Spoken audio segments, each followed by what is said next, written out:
बिस्मिल्लाहिर्रहमानिर्रहीम। लाखों करोड़ों दुरूदो सलाम मोहम्मद मुस्तफ़ा सल्लल्लाहु अलैहि वसल्लम और आले मोहम्मद पर। मैं हूं उमर दराज गोंदल। आगाज सारी खबरें करने से पहले कि जनरल बाजवा अब से थोड़ी देर पहले वजीर आजम हाउस किस लिए आए, वहां पे किन किन लोगों से मिले, फिर हुकूमत ने एक हंगामी इजलास कौन सा बुलाया है, ये सारी खबरें बड़ी डिटेल के साथ आपके सामने रखूंगा। लेकिन मैं आपको इस जुमले के साथ, जो जावेद लतीफ का जुमला है, जो नून लीग के रहनुमा हैं, नवाज शरीफ के बंदे हैं, शहबाज शरीफ कैंप से उनका ताल्लुक नहीं है, उनके इस जुमले के साथ शुरू करते हैं। और जुमला यह है कि इस वक्त सब कुछ अच्छा नहीं है, सब कुछ ठीक नहीं है। साथ ही उन्होंने कहा कि अगर वजीर आजम का अपॉइंटमेंट का जो हक है वो इस्तेमाल नहीं करने दिया जाएगा तो क्या हम खामोश बैठ जाएंगे। जिसका मतलब यह है कि नून लीग अब उस तरफ जा रही है। और राना सनाउल्लाह और ख्वाजा आसिफ जो बयान पहले दे रहे थे कि देखिए कोई डेडलॉक नहीं है, चीजें स्मूथ हैं, फैसला हो जाएगा, अब वही राना सनाउल्लाह ने कहा है कि मसला यह है, आमतौर पर एक ट्रेडिशन है कि जो आउट गोइंग चीफ होता है वो कंसल्टेशन का गैर रस्मी मुशावरत का हिस्सा होता है प्राइम मिनिस्टर के साथ, और उसके बाद प्राइम मिनिस्टर आर्मी चीफ को अपॉइंट करता है। लेकिन वो राना सनाउल्लाह जो कल ये कह रहे थे कि ये जनरल बाजवा के लिए मुनासिब नहीं है कि वो 5 नाम भेजे और किसी एक के लिए लॉबिंग करें, आज उन्होंने कहा है कि आइन वजीर आजम को इजाजत ही नहीं देता कि वो नए आर्मी चीफ के मामले पर मौजूदा चीफ बाजवा से मुशावरत करें। जिसका मतलब यह है कि वो फिलहाल जनरल बाजवा का रोल तस्लीम करने से इनकारी हैं। ठीक है, एस्टैब्लिशमेंट को भी यकीनी तौर पे अच्छा लग रहा होगा कि और जिस अपॉइंटमेंट के ऊपर इमरान खान की गवर्नमेंट गिराई गई थी और कहते थे कि हम ए पॉलिटिकल है, तो कम से कम अब इनको भुगते हैं। अब आ जाते हैं इस बात के ऊपर। आज ऑफिशियली खबर तो कल ही आ गई थी कि शहबाज शरीफ कोरोना से सेहतयाब हो गए, लेकिन आज ऑफिशियली कहा गया है कि वो सेहतयाब हो गए हैं।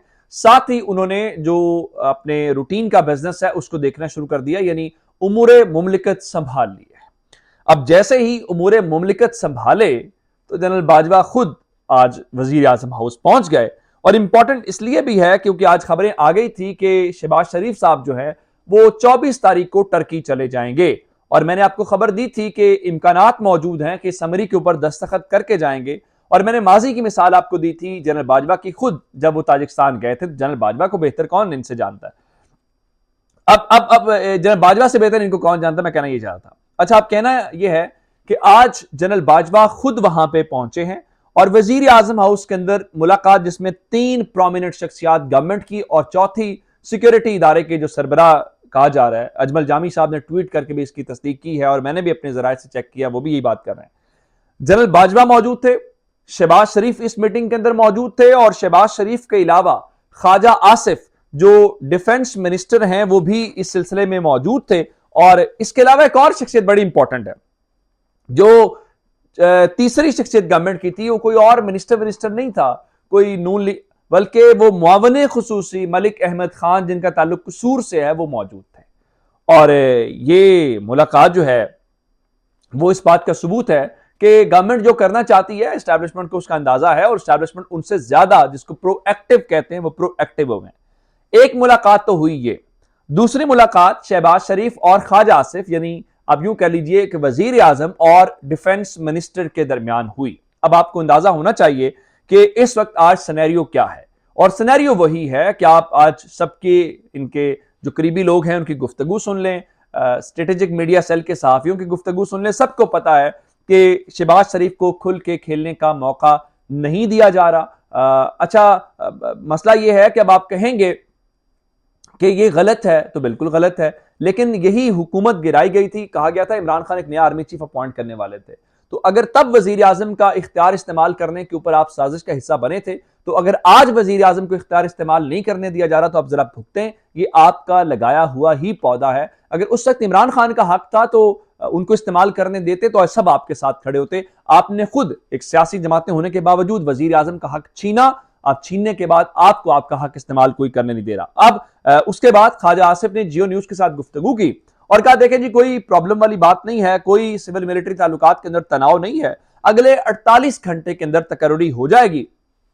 कहने का मतलब यह है कि 23 और 24 को और राना सनाउल्लाह अलग से कह चुके हैं ख्वाजा आसिफ से हट के, बाय ऑल मीन्स हम 25 या 26 तक आर्मी चीफ की अपॉइंटमेंट कर देंगे। ख्वाजा आसिफ ने जियो के साथ बात करते हुए कहा है कि कल सीनियर अफसरान के नाम आ जाएंगे, जिसके बाद वजीर आजम को फैसला करना है और उनके हवाले हम ये कर देंगे। लेकिन आज 22 तारीख है, कल प्राइम मिनिस्टर ने लेटर लिखा और लेटर लिखने के बाद वो लेटर जीएचक्यू भेजा गया। लेकिन आज 22 तारीख तक, इस मोमेंट तक जब आप वीडियो देख रहे हैं, चूंकि ये जीएचक्यू ने नाम भेजने होते हैं, नाम के साथ डोजियर्स आते हैं। डोजियर का मतलब होता है उनकी फाइल, उनके तमाम चीजें जिसमें उनका रिकॉर्ड होता है। आज 22 तारीख वाले दिन भी ये मामला वहीं का वहीं है और वहां से डोजियर नहीं आए। अब कहने को आप ये कहते रहें कि ये सूरत हाल है। मैं आपको दो खबरें मजीद इससे जुड़ी हुई देना चाहता हूं, जिससे आपको अंदाजा होगा कि चीजें किस तरफ जा रही हैं। शाहिद खाकान अब्बासी ने कहा था कि अगर वो नाम शामिल ना हुआ जो वजीर आजम चाहते हैं, तो वो ये आइन की खिलाफ वर्जी होगी, तो वजीर ये मामला अदालत चला जाएगा, ये अगर समरी भी रुकी। और खुरम दस्तगीर जो है उन्होंने भी ये बात कर दिया। खुरम दस्तगीर डिफेंस मिनिस्टर के तौर पे काम कर चुके हैं, उनको भी अंदाजा है। अब दो मिनिस्टर नून लीग के, जिसमें शाहिद खाकान अब्बासी, खुरम दस्तगीर, दोनों ने इस बात का सिग्नल दिया है कि ये मामला अदालत जा सकता है। तो मैंने आपको ये बता दिया था कि मामला अदालत जाना है, और कैसे जाना है, क्योंकि अब ये कह रहे हैं जी जब प्राइम मिनिस्टर एडवाइस भेज देंगे तो सदर दस्तखत करें या ना करें, लेफ्टिनेंट जनरल की प्रमोशन हो जाएगी तो वो मामला। लेकिन ऐसा है नहीं है, इतना कोई सादा और आसान चीजें आपको दिखाई नहीं दे रही। उसकी वजह बता देता हूं कि पिछले हफ्ते काबीना का एक इजलास बुलाया गया था और वो इजलास नहीं हो सका था। आमतौर पर मंगल के रोज ये इजलास करते हैं, इमरान खान भी मंगल के रोज करते थे, तो शहबाज शरीफ को भी हमने देखा है। पिछले मंगल को ही इजलास बुलाया गया था, लेकिन इजलास हुआ नहीं था। अब मैं आपको बताना चाहता हूं कि विफाकी काबीना का इजलास जुमेरात को तलब कर लिया गया है। यानी आज मंगल है, बुध और जुमेरात 24 तारीख बनती है। 24 तारीख को सुबह 9 बजे काबीना का अहम इजलास होगा और काबीना को इस अहम अपॉइंटमेंट के हवाले से एतमाद में लिया जाएगा। मैं आपको पहले दिन से बता रहा हूं, अभी तक हमें जो एक्टिवनेस नजर आई है वो नून लीग के मिनिस्टर्स की नजर आई है। यानी आप देख लें, आर्मी चीफ के साथ अपॉइंटमेंट में बिलावल भी तो बैठ सकते थे, फजलुर रहमान या उनके साहबजादे भी तो बैठ सकते थे, एमकेएम पार्ट है वो भी तो बैठ सकती थी, लेकिन नहीं। इस वक्त नून लीग खुद हाजिर है, खुद अपने चीजों को देख रही है। तो इसलिए अब अगला मामला जो है वो जुमेरात को विफाकी काबीना के हवाले से, फिर आप जानते हैं कि ज्वाइंट सेशन जो है उसको भी बुलाया गया है। अब वो ज्वाइंट सेशन 18 को पहले होना था, 22 को भी नहीं हो सका। इस कौमी असम्बली का इजलास जरूर चल रहा है, तो अब देखते हैं अगले होता क्या। लेकिन इस दौरान अभी भी बहती गंगा के अंदर हाथ खूब धोए जा रहे हैं। उसकी मिसाल ये ले लीजिए, हिसार डार के खिलाफ आमदन से जायद असासों का रेफरेंस है, और ये वही रेफरेंस है जिसमें वो इश्तिहारी करार पाए और चले गए, और वो 4 साल के बाद वापस आए, उन्होंने सरेंडर किया। और उससे पहले ही, यानी एनआरओ 2 जिसकी इमरान खान बात करते हैं, वो अभी इश्तिहारी थे तो वजीर आजम के जहाज के ऊपर बैठ के आए। उससे पहले ही उन्होंने वजारत जो फाइनेंस मिनिस्ट्री है, वजारत खजाना, उसका ओथ ले लिया। आज इल्ला माशाल्लाह एहतसाब अदालत ने उनका वो रेफरेंस भी वापस कर दिया है और कहा है कि नैब तरमीमी एक्ट के बाद अब उनके ये दायरा कार के अंदर नहीं आता। तो बिल्कुल ठीक है जी, दायरा इख्तियार में नहीं आता तो बिल्कुल छोड़ दें, यही तो वो करने आए हैं, एक दूसरे को साफ करने, एक दूसरे को पाक करने, कर लीजिए।